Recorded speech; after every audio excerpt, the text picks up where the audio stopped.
Hi guys, my name is Vlada and today I'm gonna be watching a video about Islam, basically how it began. I'm really excited for this video and I also wanted to say thank you so much for all the links, all the videos you have sent. We've found so many interesting ones and we definitely will react to them. Thank you so much for your support on our latest video. You have to go and check it out for sure because it was just amazing. How Islam began in under 10 minutes. Not a problem.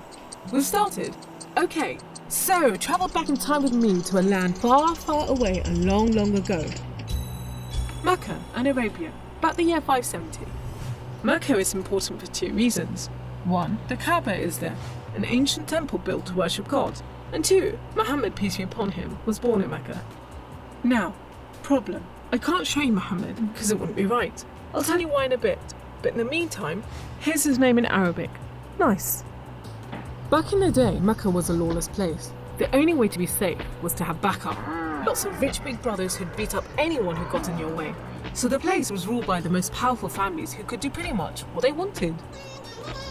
And religion didn't help. By this time, the Kaaba had been filled to overflowing with 360 idols that did nothing to help anyone. So it was a tough place to grow up. If, like Muhammad, you were a poor orphan and believed in just one God you couldn't see, like the Jews and the Christians, he called him Allah, the God, in Arabic there. Muhammad's dad died before he was even born, and his mum died when he was just 6. So he was brought up by his grandfather, Abdul Muttalib, and then, when he died too, by his uncle, Abu Talib, who had the respect of the city's ruling families, so Muhammad was safe for the time being. Muhammad started out as a shepherd and then became a businessman, traveling about buying and selling stuff for rich clients. When he did some work for a rich widow called Khadija, she was so impressed by his honesty and skill that they ended up getting married. And for a while, it looked like Muhammad was going places. Well, he was, but not how you think. Every year in the month of Ramadan, different calendar, different names for the months, there was a big party around the Kaaba when people made sacrifices to the idols. Muhammad hated it. So he'd get out of town and sleep in a cave he'd found on top of a nearby mountain. One night, Muhammad's praying to Allah when wham! There's the angel Jibreel, you might say Gabriel, standing right in front of him. Read, says the angel. But Muhammad couldn't read. No schools, you see. Jibreel keeps on at him. 3 times he says, read. Then he grabs hold of Muhammad and wham! Again, it's like Muhammad's learnt the words off by heart. So he recites the message out loud. Read in the name of your Lord, who created man from a drop of blood. Read, for your Lord is most generous. He who taught by the pen, taught man what he did not know. It was a message from Allah. God was speaking to him, just like he'd spoken. So basically it said that during the month of Ramadan, people were having some sort of parties, like worshipping for different idols, and Muhammad, peace be upon him, he didn't like it. So during one of those nights he just decided to go to the cave, and that's where he met the angel.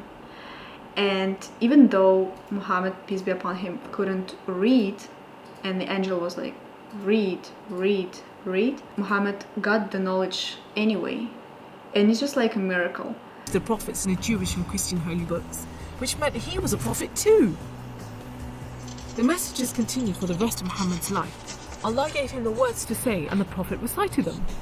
The words were written down by his friends, and years later they were collected together and became the Muslim holy book, the Quran, which means recitation, because Muhammad recited it, you see?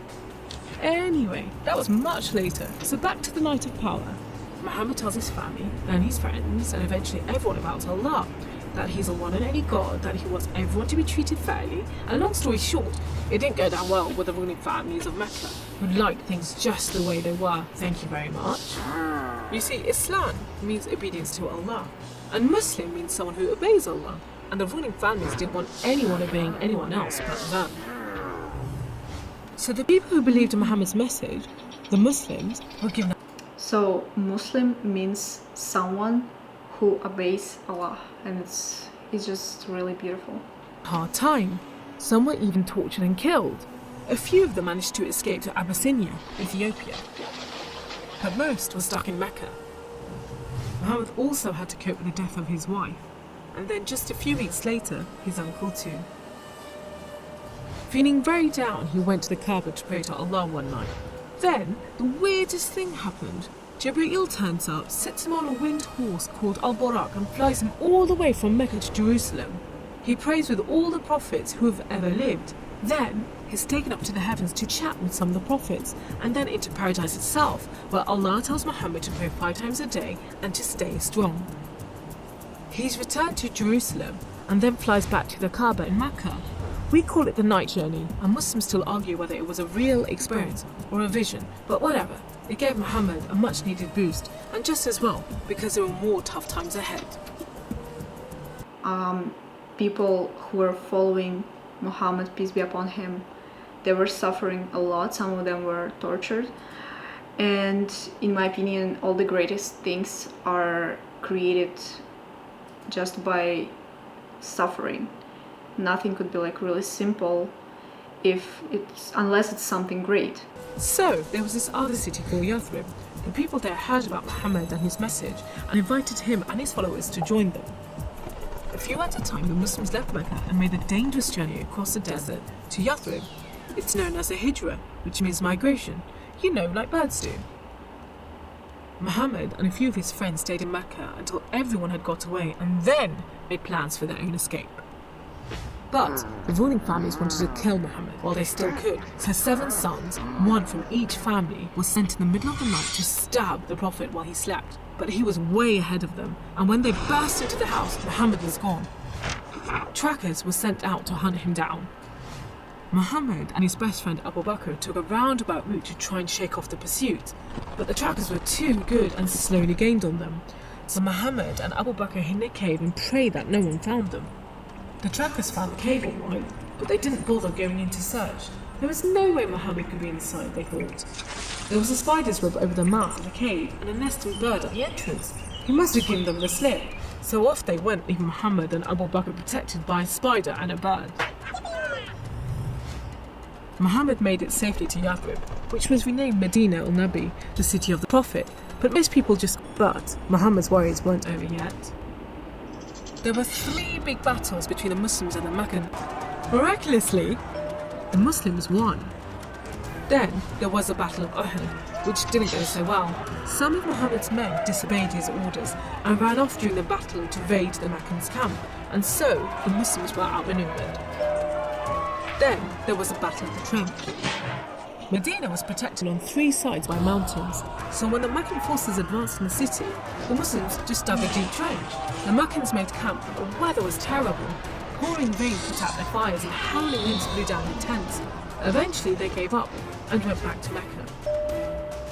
It was all a bit embarrassing. They were losing the respect of the local tribes who were flocking to join the Muslims. So a peace treaty was signed at Hudaybiyah, but it wasn't long before the Meccans broke it. Muhammad decided that enough was enough. By now he had over 10,000 men, so he led them across the desert to Mecca. The ruling families realized they'd made a huge mistake, but it was too late. All they could do was surrender and hope that the Muslim army killed them quickly. But Muhammad said there should be no more fighting. He rode into Mecca and went straight to the Kaaba. He circled it 7 times anti-clockwise and smashed all the idols, rededicating the Kaaba to Allah. And that's why I'm not going to show you Muhammad.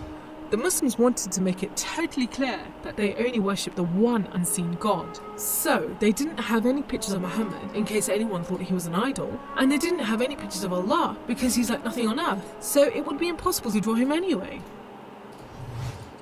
So there you go.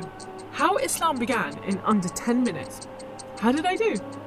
I didn't know that Muslims, they don't have any picture of Muhammad, peace be upon him, and any pictures of Allah. So for me it was something really interesting to hear, because in Christianity we have pictures, we have icons, and every time you go to the church you can see pictures all around the church. And in my opinion, this different philosophy, this different view on religion, is something really unique. And as I said, in my opinion, it's really great to say these words. So basically, this video was really interesting for me to watch. I always like watching something about the beginning. So, like, for example, in this case, we are watching a video about Islam. So it's all about the roots of Islam. I'm really amazed by this whole story. You know, Muhammad, he didn't like this kind of weird parties when people are worshipping different idols. It's just supposed to be like that. Just there's like one God. You know, that he decided to go to that cave. He met the angel, and he got all this knowledge. And as I said, Muhammad, peace be upon him, he had a really complicated and difficult fate, difficult life, because all his close people, his family, his wife, they passed away really early. And he was always by himself in terms of family. He had his best friend, Abu Bakr, and that's just great when there are some followers who are believing in you, who are supporting you. In my opinion, people just have to watch this, because it's not only about like if you're like a Muslim or if you're a Christian. It's all about some important things that everyone should know. Miracles, like miracles in this story, they're happening even like nowadays. Okay, thank you so much for watching this video. I hope you enjoyed it. As I said, be sure to check out our latest video. As I said, comment down below different videos you want us to react to, and maybe yes, be sure to subscribe and like this video. Thank you so much.